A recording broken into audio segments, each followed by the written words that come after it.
Hey, Husker fans, Evan Bland here with Tom Shatel of the Omaha World-Herald. This is the Tom Shatel Press Box. Back on a Monday, another Monday with Rhule, and it kind of felt, Tom, like we got our Monday with Rhule on Saturday in Columbus when he spoke for half an hour on big picture stuff. But darned if he didn't come back today with another half hour and a lot of really interesting thoughts, probably the most interesting of which was about 5 minutes on officiating. Yeah. And this comes really minutes after the Big Ten released a statement saying on one play that Emmett Johnson appeared to get the first down, they said that was incorrectly spotted. Nebraska eventually got a field goal out of that. But what did you make out of what Rhule's overall comments were about the state of officiating and about how Nebraska's come up on the short end of a lot of these calls? Yeah, the statement came because I talked with athletic director Troy Dannon afterwards out in the hallway, and he had a long talk with Big Ten Commissioner Tony Petitti on Sunday, and and I'll have a column about that for tomorrow. But Nebraska's approach is right on this thing. It's very smart. And that is, how can we help you get better? You know, that was Dannon's message to the Big Ten Commissioner yesterday. You know, what are we going to do so we don't want any more apologies on Sunday? You know, Nebraska's had 2 or 3 games where there have been apologies from the Big Ten. Oh, we screwed that up. Oh, that shouldn't have been. That shouldn't have happened. And they're tired of that because they get penalized. You know, you can't take the penalties back in real time. So I thought that was really interesting, and I thought the way Rhule handled it, I've never seen anybody walk the line so finely and so well that he didn't criticize the officials. But again, he goes, I sympathize with them. You know, I feel for them. They have all this stuff going on, and he just pointed. I think he does believe that too. But again, the whole message of Nebraska is, we're not ripping you. We want to help you, which is very smart, because if you rip them, you're going to get penalized worse. They're only human. We've seen this before. Certain coaches who get on refs a lot are going to get hit. The guys who treat them nice might not get hit. So, you know, you never know what will happen this Saturday. I wouldn't be surprised if Nebraska got a couple calls. So we'll see.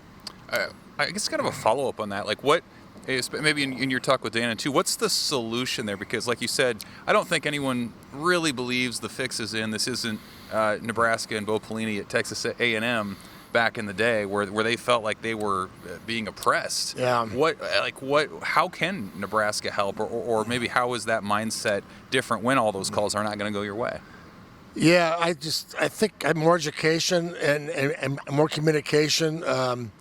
You know, I think Dana would like to see the national, at least from the top 4 conferences, officials do all those games, come together and you know, okay, this is offensive pass interference, this is defensive, this is targeting, on down the line, and just try to be consistent with some definition. Right now, there's one of judgment calls.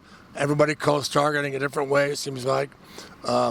Offensive pass interference, they were on them after Indiana or one of the games, and they said the officials, you know, went the other way and started calling it too close, or used another definition again last week. So just more consistency, more education, more communication. So. Yeah. Well, and credit Rhule for this, Tom. Like, he always has a good sense of what the hot button issues are within the fan base, and so he had, I thought, a pretty good explanation too about the screen game. And that drew a lot of frustration. Kind of the horizontal passing game, where Ohio State stuffed a lot of that. What did you make of kind of his defense of that, saying, you know, on one hand, yeah, it wasn't very effective, but on the other hand, you know, go out there and try to run the ball against that Ohio State front without giving them some different looks? Well, first of all, these coaches, you know, if don't ever believe them when they say they don't read or they don't watch or they don't know anything. They have a staff of 100-some people up there whose jobs is to read and watch and tell them what's being said by us and by you. Right. I know a former coach in Nebraska who would have said, "What are you talking about? What do you mean?" Um, Matt doesn't do that. He already knows what they mean, and he's got an explanation ready to go. I don't know. I mean, the screen passes. Here's the best plays are the ones that get blocked correctly. The plays that work are the ones that get executed. Yeah, there's a lot of dumb plays, but that's because they weren't done right. So, or the defense had it snuffed out. So, one of my readers emailed me and said, "Well, looks like the screen passes are the modern version of the short side option." And we used to yell at Osborne, who couldn't win the big one, about the short side option. And he said, "Looks like that's the new thing now." So, I thought he handled it well. You can't blame the players. You got to coach them better, as he said. But they weren't blocked. These play. But on the other hand, don't run plays that aren't going to be blocked. Run the plays that have a better chance of being blocked. Few questions today on Nebraska's next opponent, UCLA, and do a double take here, but it's November and Nebraska's playing UCLA. Mm-hmm. I know, Tom, what's this like for you? You've been through a number of Nebraska's conference changes and expansions. What's the vibe to you to see Nebraska playing UCLA in Lincoln in a Big Ten game here in November? It should be September. And I'm going to write a column about the UCLA series later this week. And I've seen a bunch of them, and they've always been something memorable has always happened. When they play UCLA, it was, in 1972, UCLA stopped Nebraska's 33-game winning streak. Johnny Rogers' senior year, Bob Devaney's last year.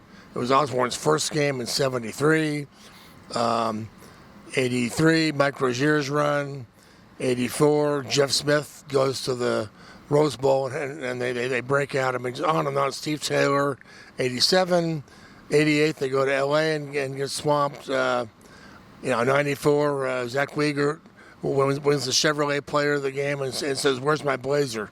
And he wanted the car. So there's been a lot of fun games. And, of course, last time they played was the Foster Farms Bowl. Yeah. Who can ever forget that? I know Tommy Armstrong can't. So, it's fun, but it should be September. It should. Well, this is going to be a fun week, guys. We're going to hear from the coordinators and players Tuesday. Tony White probably will speak to the fact that he's playing against his alma mater. That was a place that he could have been a head coach at in a different universe. So we'll see how that goes. A win, of course, and Nebraska can start packing for a bowl game. That would be a major step forward for this program. Sort of lost in the discussion here early this week, but make no mistake, that'd be a big deal. For Tom, I'm Evan. This is the Tom Shatel Press Box with the Omaha World-Herald. Thanks for watching, Husker fans.